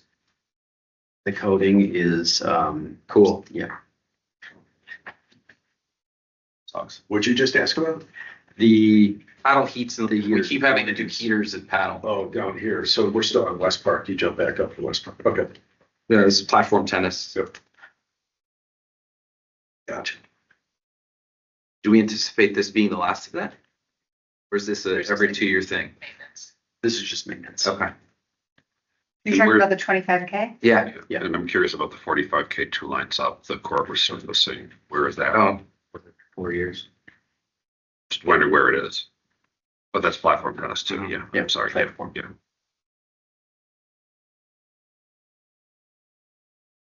when does that debt come off? 2031? So it's a dumb question. I'll share it later. Can we, so since we're still talking about paddle, platform tennis, Yeah. can we remove the line that says 2-speaker system because we're still out music there? I have a line. Do we want to pull this? I know we said no All right. to 26 for this. Do you want me to just pull it? Yeah. Yeah, just pull it, Yeah. because our agreement says we can't, you're not supposed to have music like that. Can't do it anyway. Yeah, but that's the only program that provides services and so like that. So. Let's have a Okay. conversation. Yeah, sure. Are we talking about northern deck extension? The village will never let us do I- it, so. Sorry. What's that? Or you want to keep it in there? Sure. Yeah. Paddle's not losing money. But again, I mean, I think it's worth talking about because this is important to understand that we've used revenue bonds for, I think, a CRC parking lot years ago. I think that debt has since come off, and we've done it for the golf course, Path. cart path. And then for this, we don't do it for any other facility. So if we ask the pool, for example, to sort of. No, I understand. The only point I was So it's making. not losing money. It's not losing money. Right. But the only point I was making is it doesn't add anything really to capital relative to the scope of its budget. It makes money operationally, but then it takes several $100,000 out, right? And then we have to pay for these heaters. It's like Lakeview, to be honest. What's different than Lakeview, but it's not this driver of capital until 2031. Yeah, I mean, I would say though that because again, I don't know how much time we want to talk about it, but for years it threw off hundreds of thousands of dollars, right? And then we went and we spent 2.3 million bucks on the facility that didn't take resources away from the rest of the. No, I'm not arguing that. So it did. I mean, instead of you talk about anyway. Okay. So the only point I'm making, and if tell me if I'm wrong, is for years it spun off hundreds of thousands of dollars, and those went into capital that we could use for anything. Now that money is used to service debt, and it spins off $60,000 or $70,000 that we use for capital. And my point is, before it spun off more, now it spins off less, and in 2032 it'll spin off a lot more. That's exactly That's all what's I'm saying. happening. Yeah, No, I'm not making any judgment on it, Yeah. but I get frustrated when I see something like a gas line from the project eat up that little bit amount. And in that sense, I agree with you. It's just like Lakeview Center, that it's so frustrating. We put all this money in Lakeview Center, and then here we are going back again. That's the only thing I'm saying about that. Yeah. Okay. Sorry to get off track. Go to the golf club, You got some HVAC. which spins off lots of money. Sorry, I just want to make sure, were we clear and are we keeping it or are we taking it off? Because I don't know if I'm clear on that. It says long-term. Yeah. So, So keep it on. Let us do Yeah. it. Well, we took off Green Bay Trail, I think for the same reason, that we don't think we'll really ever do it. I think realistically, we probably won't do it until 32. 32. Yeah, I don't have any problem taking it off. I don't see it happening okay. Because of the village, because of the village. Right. Yeah. I mean, if My it note were here is built, the it would point. be. Yeah. What's that? and we're gonna pull the blank line for the Bluetooth speaker system too. Right. Okay. Okay, some HVAC and Do you really need that at golf? Cole's, where's Cole say? You guys are cold. You guys are wearing coats inside this clubhouse there. That's why we need it. I did inspect those along with our four-person building, those HVACs. They were supposed to be done this year. We had to switch those with Centennial. These do need to get done. Okay. Exterior door, that's to the lawn. I think we talked about this It's last. from the kitchen to the patio. Kitchen to the patio too, yeah. There's a storage closet that goes to the outside. And it goes directly into the kitchen. that'd be useful for traffic flow. It helps the vendor. So I guess if the vendor, I mean, it doesn't help us. Regardless of operator of the restaurant, from a safety standpoint, how busy the restaurant is, staff has to take food out to the patio, out the door and past the bar traffic and out a like lever push door to get outside to serve food. There's an opening in a closet that West Park staff took a look at, that the door could be taken out, that area could be opened up, and there'd be a direct line from where servers pull food off of a line and go right to outside and not have to go through the interior of the restaurant. It was something that was discussed in prior years, and the comment was that exactly what you said, that this is going to help the vendor, and that is true, but it's regardless of vendor, it's going to provide a quicker way to get food out, a safer way to get food out, especially when we have golf outings and events where large trays of food are going to our outside areas. And if you have busy bar space, the bar area takes up the direct path to that door. It's just a very difficult, it's a very difficult situation with food outside when the place is really busy and there is an opportunity to, yes, make it easier on the investment, but to make it more efficient for. I think it also helps the patrons. It's the only door in and out. There's one door in and out, to have patrons coming in and out and food going in and out. There's an opportunity to have another door that plenty of food will go in and out. When's our, No, budgeted that higher though, because I read it was I also. think it was always 15. Okay. That's what I said. The first thing I got quoted, I think it was like 12. I think the biggest struggle is, difference between, private sector and how. That's where I was going. How as a municipality, we operate our. And for the private sector, this is absolutely a tenant cost. Or a tenant expense. And yet, when we did the improvements at the golf course for the lawn, I remember asking Executive Director Wilson, why are we spending this money? Why is the tenant spending this money? He said, well, it's our building and we don't let anybody else do the work that we, it's our choice to do it. It's our choice of vendor. It's our expense. Like, okay, that's just run different. So I bang my head against the wall on some of these, like, I've got this circle over the exhaust. That is, the tenant uses that, the tenant, they should maintain it, they should replace it, but it kind of falls into that, well, it's our building, it's our capital, it's our expense. Sometimes they're very different. You and I have talked a little bit about this in the past. The vendor's lease is up, is at the end of next year? End of next year. End of next year. I guess what I would like, and maybe Patrick, this will satisfy you as well, I would like to have a list and a dollar amount of the improvements that we've made during the vendor's current lease.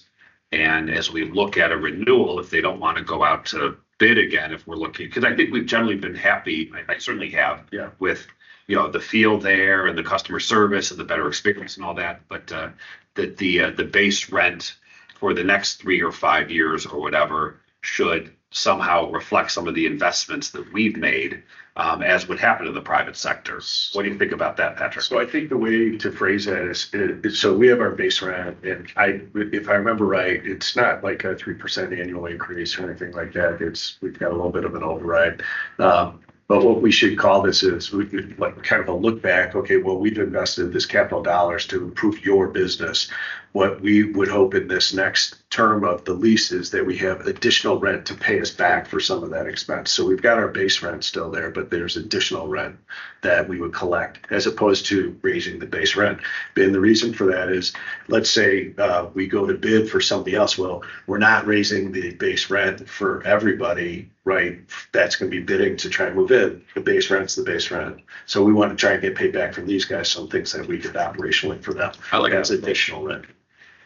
The only thing I would lose them. the only thing I would say on Depends what it is. and this is Yeah. historically to look at it and to know the industry. Yeah. Where it's different is this isn't a standalone restaurant. It's part of the experience. Yeah. And it enhances what you're experiencing as a golfer. As I said before, since the lawn has been there, we at one time were equal in green fee and cart fee with most of our local golf courses, pick a park district. We're within a couple blocks of everybody. We're currently $10 more than everybody and still busier or as busy, depending on which one you guys. Now, the whole experience is that it's what we're able to offer from golf course quality, conditions on the course, and how we upgraded the restaurant goes hand in hand. And I think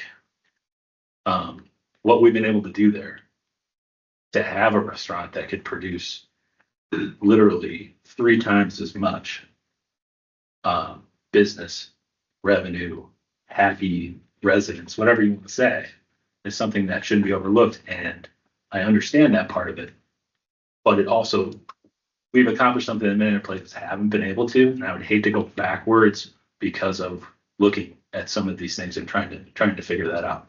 I understand that we want to make sure that we're looking out for the district and doing that, but I think it's much more of a partnership than, hey, we built a building with somebody to come in and run it. It's an integral part of the experience. It's changed our customer profile. And it's changed everybody uses the word, so I'll use it, the vibe of the facility, and the vibe is the thing that we have. So yeah, it's something I'm concerned about, but it's only 5 years, and who knows? We don't know at this time if it's gonna be extended on our part or on the vendor's part. So, something we have to take a look at, and it's something that there's some shared responsibility financially, agreed, but also understanding that there's not a line of other people that would do it as well hanging out there. So it's just something I think that we need to be careful with, and really hopeful that we can come to agreement that works for everyone.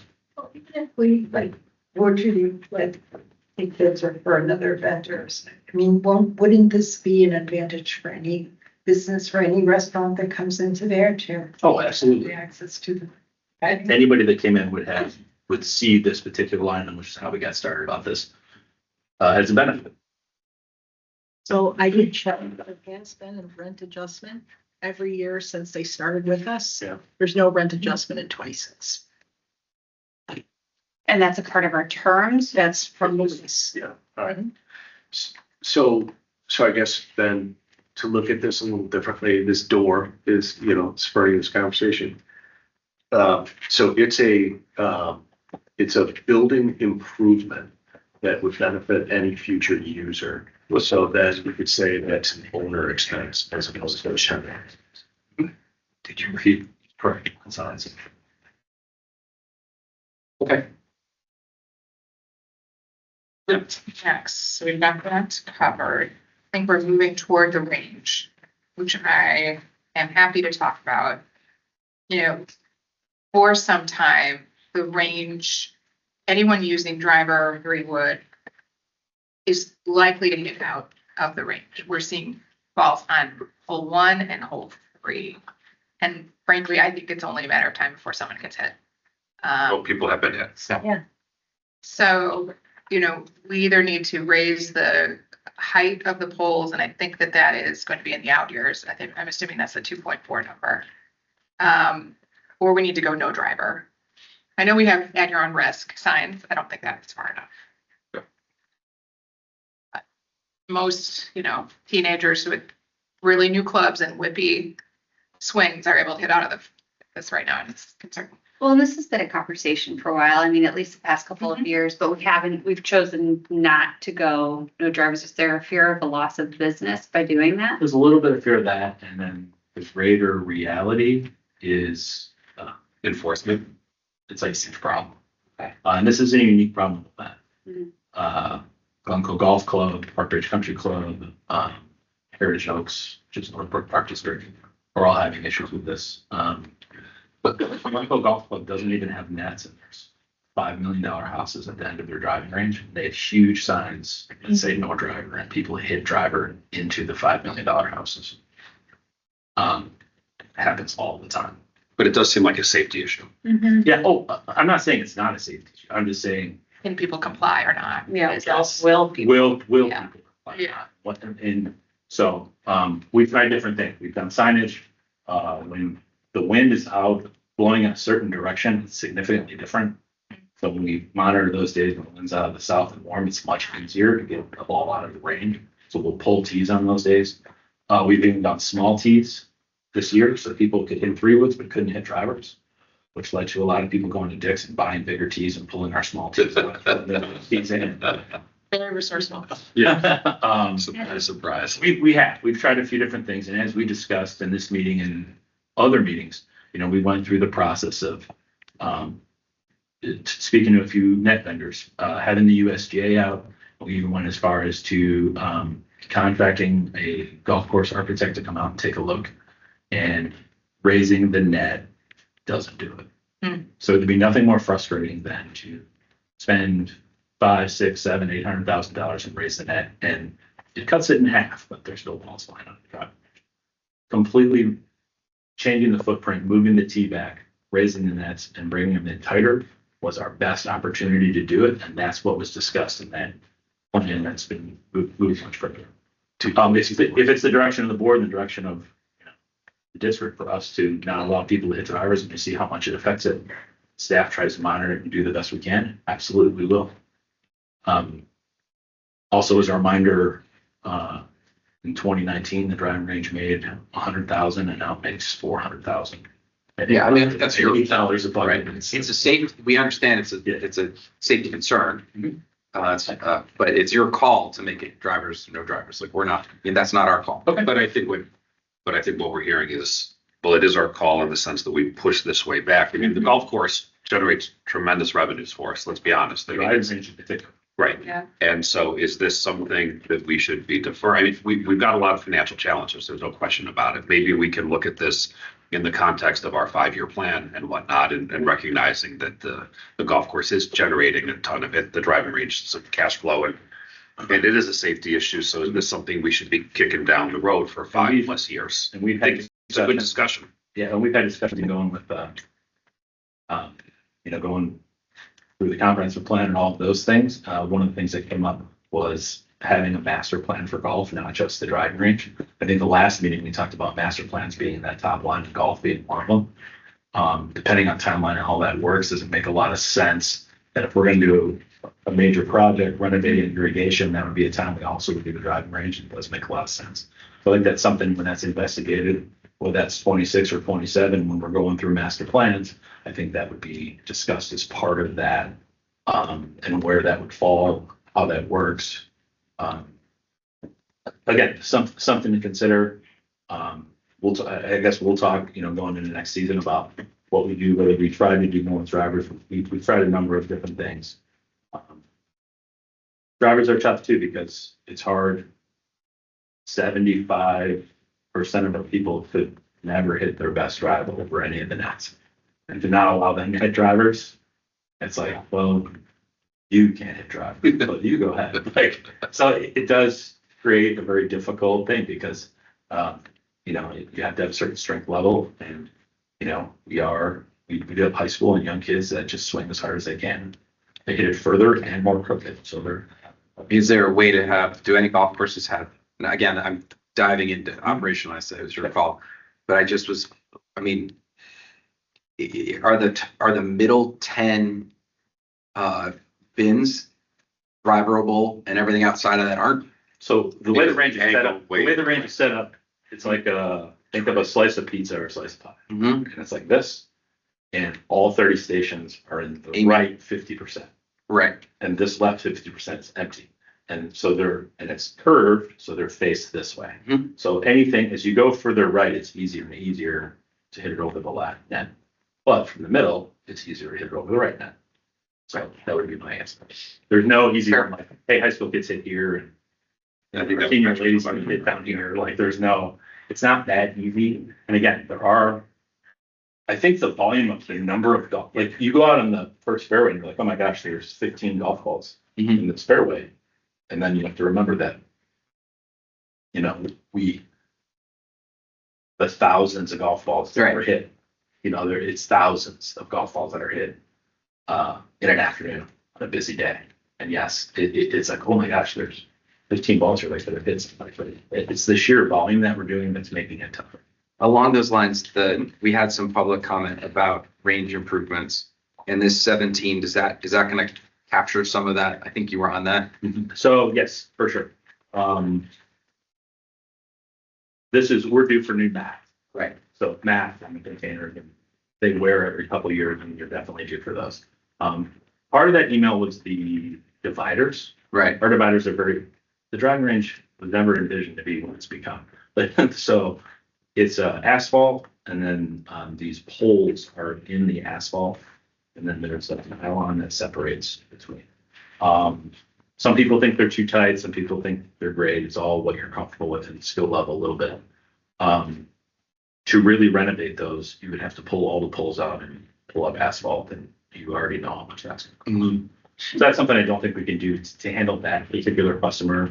I'm feeling It's just one, and fine. right? Yeah. Yeah. And some people have expressed that before. Right. That's a much bigger than, hey, let's just get new dividers. It's a whole. But the new mats I've heard that before, right? It was the one that, because she came back again and, okay. A regular user. And I had conversation. Yeah, I just. I want to ask then, so this 242 that we've got in the long range count, can we move it to like 28? Because 28's at 3.3 basically million spending. or move it to 29. Can we move it into our plan as opposed to just kind of sitting out here floating? Well, if we're gonna master plan next year and the year after, we can talk about moving it in at that point. Master plan that's a pretty quick endeavor for the golf course. Sure. That can easily be done next year. Yeah, I don't want to just move it in without a plan. And again, we created it, that was off a driving range master plan. Yeah, well, we're looking at totals down at the bottom of each year. And instead of sitting here fooling ourselves saying, oh, we're only 3.3 and 28, well, we probably are going to be spending, but there's going to be a big chunk there for some project. But I think we should just have a placeholder for this, at least in 28 or 29, so that we have, again. As opposed to long-term. I agree with that. Yeah. I disagree with that. The whole point of putting it in the long term was to have an actual reason behind the number in the capital sheet. And so I agree, let's think about doing it in 8 or 9, but let's move it in 8 or 9 when we have a plan that we've talked about recently, right? And updated, and we can look at the scope of what we're doing at Bethel, and we can look at what we see in totality, as opposed to just kind of plumping it in. I think that's some of the problems we had with the previous long-term capital plan, was we just throw stuff in there and say, I agree this is semi-urgent, and certainly the performance there justifies it. So let's start on that path. Let's get community and golfer input. Let's do all the things we would be doing, and let's target that area, but let's not put it in there until we have a plan. I think a lot of the playgrounds are placeholders. I think we do have a lot of placeholders throughout this thing. That's just that. I think if we think placeholders are replacement schedules. Parks are replacement schedules. Well, they are per replacement schedule, and as Chris has said, we often extend longer based on the condition, and that's always been our policy. My point is the dollar amount is a placeholder. We don't have a plan for it.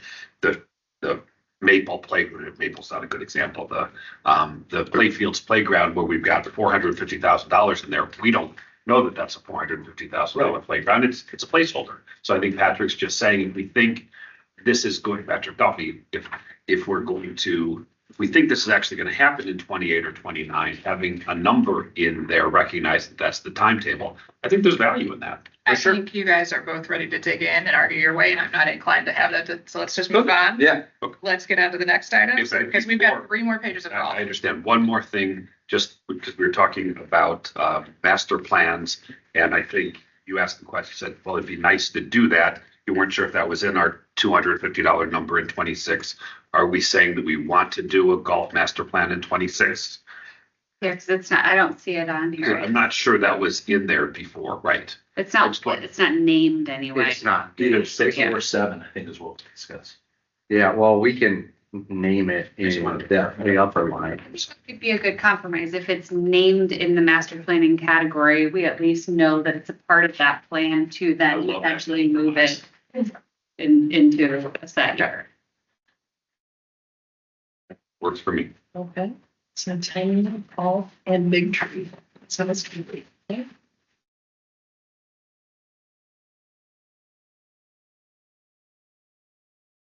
Some equipment. We move into, and I just think for labeling, we've got general building, golf house, and clubhouse. If we could just name those all one.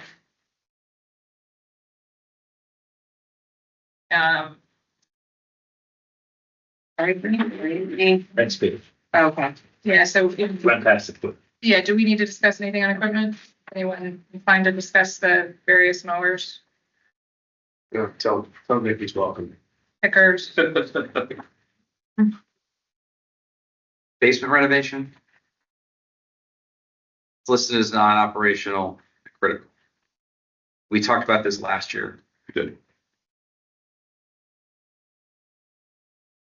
What's going on with the basement? So if we could fit a second simulator in there, we could have some revenue. No, we're talking No, about this is Nick's the house. house. Oh, this is golf house. This Oh, that's what that is. golf house is Nick's basement. Got it. Thank you. And general building is, Although I'm sure he'd be happy to have a golf simulator down there. no, For community clarity, the golf course owns a house that the Greens, the current Greens, the Greens rents from it, and so it is an asset for the park district. We're talking about renovating basement of that asset. Correct. To make it more usable for him. To improve the asset. Right, yes, absolutely. Both. We were general village week. If this is your opinion that it's necessary, I'm for it. Do it right. I just, if you're asking me, Yes. this has been in here for a number of years. It's been moved every year for so that's. Let's get it done in 26.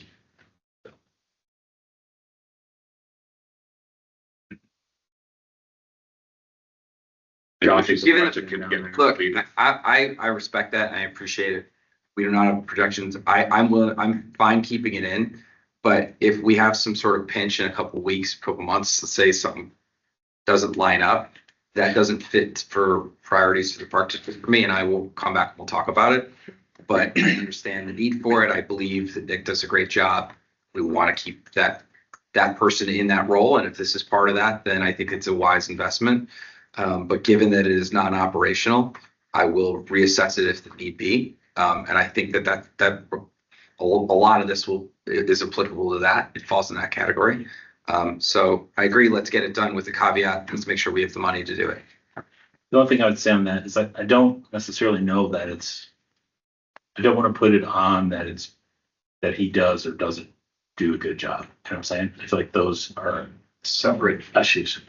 Sure. In my mind. Yeah, in your mind. Yeah, I mean, I get it. Because now you're making it about the person, not about the asset and what it is. Fair. It's something that was discussed a long time ago and determined to be done.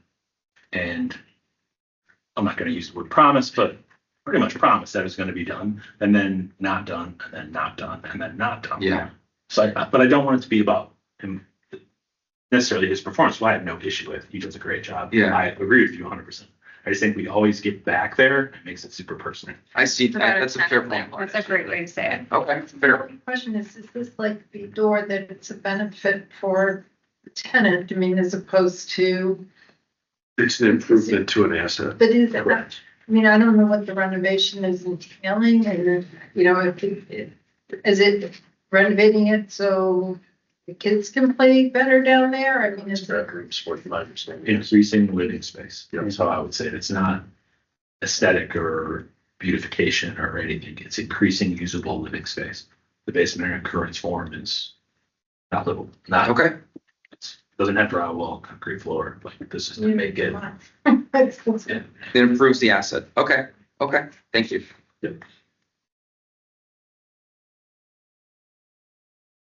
well, we spent more on the well this year. Is 45,000 a good number?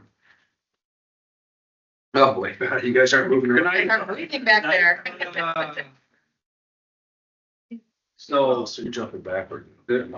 Yeah, so the reason we spent more this year was because of a breakage, which could, I guess, happen. But it wasn't, we could put a larger number in case it breaks, but we don't. If you think it's a expect good it to. number, Yeah. that's fine. I was just asking, making the observation. The larger number because it broke and the emergency of the situation. Okay. Back to your point, let's always out. Yeah, yeah, I think that's right.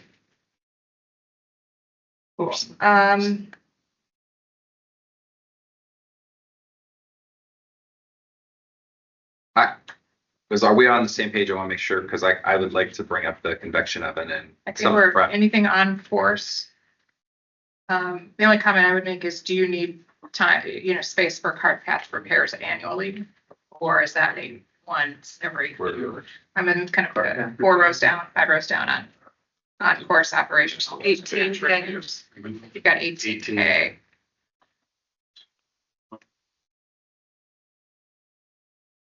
You need to repair the cart path annually.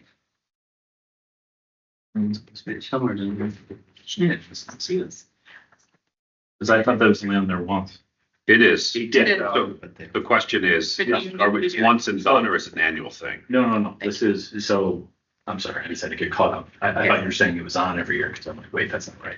No, so this is repairs that were it was put in actually last year to do. We pushed it to 26 to repair some areas. There's a gravel area between two holes and there's some edges around 15. So it's just like repairs to do that. Okay. And every 3 years is kind of a recommendation because of the cost and mobilization of asphalt and those different things. It's not something we do every year. Do you want to do 29? Should we put another amount in 29? Yeah, Could be, sure. good. Well, we're moving on, I think, to restaurant. The only comment I had, and I think Patrick, you kind of covered a lot of that earlier, but if given that this is an asset that, let's say we had, I don't know, Adam's Restaurant in there in 5 years. Yeah. Right? Done. You and me, buddy. How do we, is there a way that we can push catering from that look? Because we get a revenue share, from my understanding, from the Once it crosses the threshold. So I would say along that line, it's a bigger discussion of what that contract looks like. Right. Because being the person that was here then and being the person that's here now, no one in the room that day envisioned it was going to be what it is. Correct. I'm just wondering if we can get like the Lakeview Center, that to be, oh, you want to rent the Lakeview Center, you should let, use the lawn or paddle, like use the lawn more. This is, if we're putting capital dollars in as a district into an asset to improve the asset, we have a vendor there. That vendor succeeds, we succeed. I'd like us to push as a district to use that space more, especially if we're going to spend $16,000 and $10,000, $15,000 on the place. You said, we didn't expect it to be what would you suggest? Are you suggesting any modifications? Because when it comes up in a year and a half, you made a comment. Could you just speak a little bit more to that comment? Yeah, I think as busy as it is with non-golfers was something that was not anticipated. I thought they could do a good job with golfers. I thought they could do a good job with events. And I thought we would attract some business from the neighborhood for it to become an actual restaurant, talked about place that's popular as a community. The number of regulars that we have in that restaurant that have never hit a golf ball is unreal. And they're 2, 3, 4 times a week in the restaurant just because they like the space and they like the food. That was the part that I didn't see. And where their revenues are at, it's triple what the previous vendor was. Now, their expenses are also very high. That's the staff company. Much higher quality. Much higher quality. So I'm not saying that. But so what that looks like going forward. And with some of the kitchen equipment in the original contract, there's a list of equipment that's part of the agreement. Like an oven and it's like you're leasing the space to use the space, and here's the items we have in it. We have so many tap handles and a keg room, and there's a walk-in freezer, and then there's a deep freezer, and there's a cooling tables, and there's an oven. So like when the oven's on the original contract, it's something that it wasn't thought at that time. What happens when that oven goes on? Right, because What happens when, so like the hood, as Commissioner Duffy brought up before, was something that was put in part of the construction when the clubhouse was built.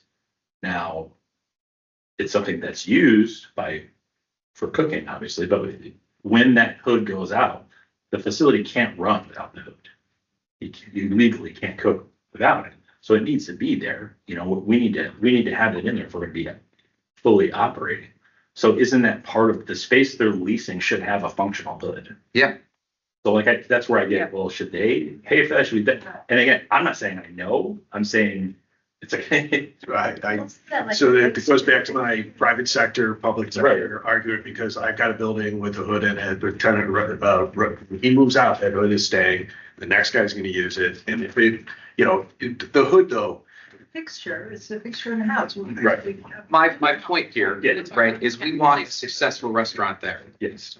Okay, and we want leverage with them and that they want to stay. Right. So we also have a lot of people that use a lot of different stuff, right? Paddle, this room, Lakeview Center. We want to drive business to them, right? Especially if we're paying this money. And so I would like to re-up our efforts to do that, because the community's paying for this stuff. The only way we're going to get back is is to have more golf rounds and be able to charge more at the golf course. And it's kind of weird money is fungible problem. So I just want to make sure we're maximizing that if we're going to pay for that. And I'm saying, That's a good idea. Some of you may know or not know the NSSRA golf funding, which is passed Friday, and it goes from park district to park district. It was at Lake Bluff Park District this past week, and the whole event was catered by the lawn. Awesome. Nice. Their kitchen. They do all their events.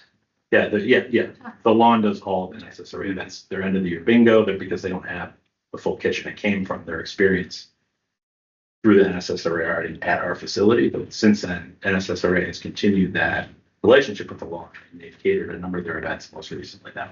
So it's something that they're capable of. It's something that they're be explored and discussed, and could be an asset for other facilities, like you mentioned. Awesome. Nice.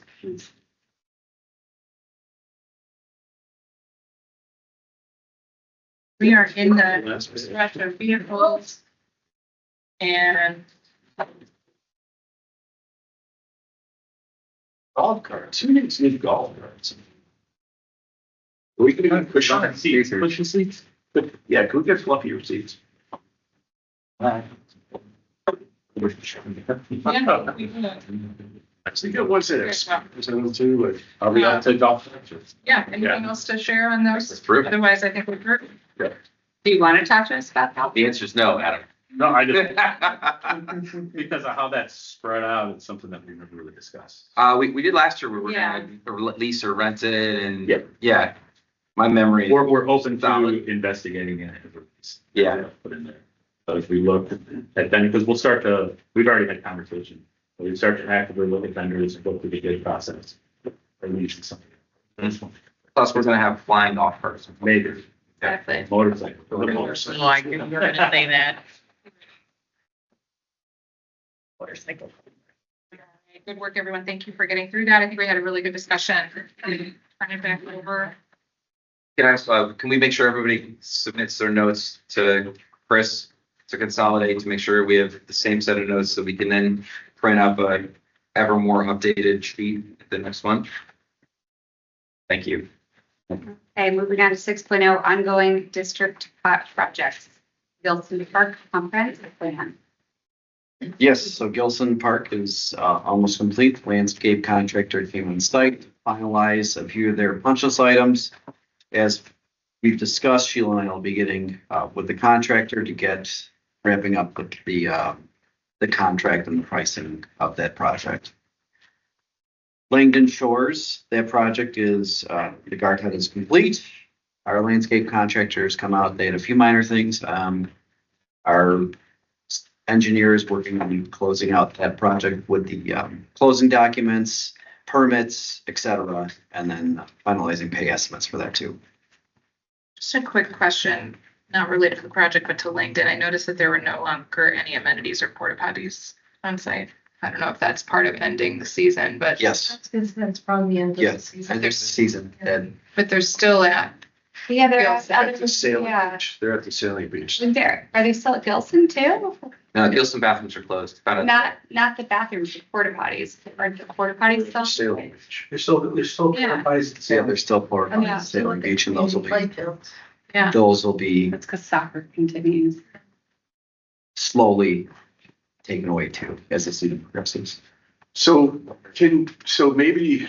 It feels related to the matter. Mhm. that With the parking. It was brought up And earlier. the timing Right. that Ensure that. Alan brought up, maybe add to the notes about addressing after season use of the beachfront, that maybe those porta potties stay longer down at Langdon. Solar panel project. Yes, so starting Wednesday, we're gonna have a generator dropped off tomorrow to be hooked up to the CRC facility. And Wednesday night, there's gonna be a small shutdown time frame wise for a few hours while they disconnect from the shore power, hook up and take up part of that facility on the generator. While that takes place, the contractor is gonna be doing the CT cabinet, transferring and putting all those in, installing those, we'll get inspections, and then Sunday morning, ComEd's gonna come out, meters, everything will be installed, we'll be hooked back up into the building to shore power with ComEd. As far as timeline for the project itself, so the solar, so we'll not be putting solar back into the grid at that time. There's still some final permit inspections from the village that need to take place, and walkthroughs that need to take place, and then Verde will be handling that, and it could be about another month, I'm told, before we're putting solar back into the system, the grid. Any So questions on before the that? end of the year. We'll End be of up the and running. That's a triple cross? Yeah, that's the only way to do it. That'll happen. CRC reconstruction. So you're aware we were securing 2 quotes. Those have been secured. LJ Shaw reviewed those quotes, came back to staff again with a final scope of project, dollar amounts and figures. We reviewed that. We met on site last week with Carol, our risk manager, in addition to staff. They brought out an engineer because there's 2 points that we're pushing back on. One of them, and we're having these items open, but that's not going to delay the reconstruction of this. One of them being the tile in the main entryway. They brought their engineer out and did a testing on that. We're waiting to hear those results. But this scope of work has been submitted to Pederma for their final review, which can take a few weeks. As soon as that review is done, then we will go with the contractor and start the process of reconstructing that facility. I have a question. I mean, this was an accident, it wasn't. But could it happen again, or is there is there a way up, is there, say, other? No, it's training of staff. Let's see. Okay. Yeah, so I was gonna get at, I wasn't sure to what extent was it a fault with the sprinkler system, was it user error, and if user error? It was not fault with the sprinkler system itself. No. 6.5 Hibbard Park. Yes. So Hibbert Park, as was said earlier, the pickleball courts have been painted, curing. There's some minor work that we have to do over there, and then they'll be fully operational. The north baseball field's complete, sod's complete. That whole facility's up and operational right now. They're moving to the south facility. The ECC park that's being replaced there. There was a small issue with some of the drainage that was existing, not part of this project. That there was a collapsed pipe that's being repaired. So there's a small delay. So that playground should be done in the next 3 weeks. And then that project will be wrapped up by the end of the month. Well, October. We are ready to adjourn. May I have a motion? So move. Second. All in favor? Sure.